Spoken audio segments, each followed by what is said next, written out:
we knew that we were going to have kind of a little bit of an advantage because they lost 4 from last year, so and we had lost 3 kind of in the middle of our lineup instead of at the top. So, you know, we took advantage of that, and I thought Kimberly Graff came out and played really strong today. Getting that warm-up tournament this weekend really helped. I saw also, you know, Mackenzie played with a lot of confidence and pulled out another good victory at 2.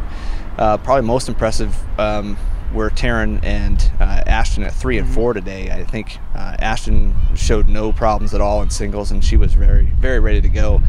As far as Taryn goes, she struggled a little bit on and off, and then once she started moving her feet again, boy, she was looking really good. So some good strokes from those top 4. Our freshmen got their feet wet at 5 and 6, and you know, I think they played pretty well. I think they were you know, a little nervous, a little shaky on that, but that comes with the territory, and you got to get in there and play sometimes. So I'm excited to see how they turn out in doubles here to finish the night. Yeah, number 1 and number 2 doubles though, dominant, both won 8-0. Right. You know, we've had strong doubles for the last several years here, and that's something we focus on a lot in practice. You know, I always think that doubles can carry you in singles, and you can learn a lot from being a strong doubles player. So, you know, they work the angles really well and are very smart with their position on the court. You talked a little bit here off the air a little bit about, you know, Kimberly and Mackenzie. It's just going to make each other better because they're competing with each other each and every single day. Oh, sure. You know, and I think our top 4 too. You know, for Kimberly and Mackenzie to see the likes of Ashton and Taryn as well, they play a different style game, and we have 4 totally different styles out there, and that can really help when we play in tournaments because not everybody's going to hit like Kimberly when she plays. And so, you know, same thing with Mac, having somebody else to hit a solid top spin shot constantly at her backhand is just really good practice to get her warmed up to play against, you know, Red Oak and Lewis Central and Denison and Glenwood. So yeah, Denison and Glenwood, you guys got a good look at them this weekend and fared pretty well. So I mean, it just kind of shows you guys are going to have a real good shot expectation-wise in the Hawkeye 10. It's got to, or well, I'll let you kind of tell us what it is. Well, sure. I mean, I think yeah, I kind of think we're top half of the conference, and there's going to be 5 teams in there, and it's going to be a little more even than it has been in the past. You know, with the Pearsons being gone. And Brittany Walker for Red Oak. You know, I'm not discounting Red Oak's new crop, but there's experience that comes into play a lot, and you know, that's something that we have on our side right now. So I think it's going to be a really, you know, interesting, fun tournament this year. A lot of long matches, and just really depends on if people decide to go doubles or singles and where they decide to put the power at. Coach, thanks a lot. Congrats.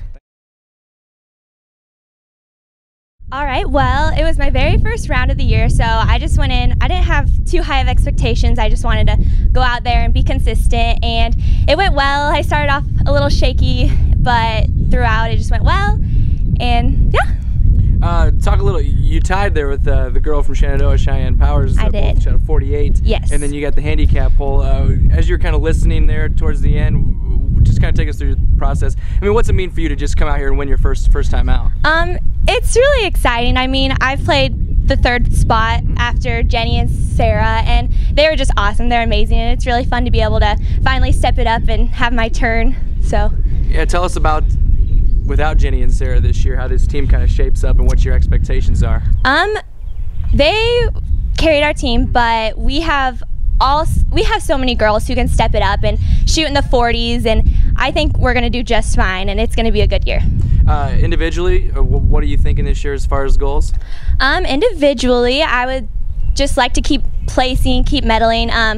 I'd like to hopefully do well for our team and just lead us to state. All right, great job, Sydney. All right, thank you. Absolutely. Anytime you can go to somebody else's course and be successful and have a consistent day, that's always a good thing. And the weather cooperated beautifully, and I'm happy to come away with the win.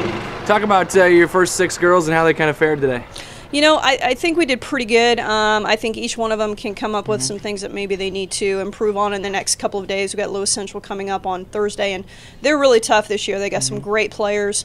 I kind of knew they were going to be good this year, and so got some things to work on in the next couple of days, but it's just minor stuff at this point, and it's nothing we can't handle.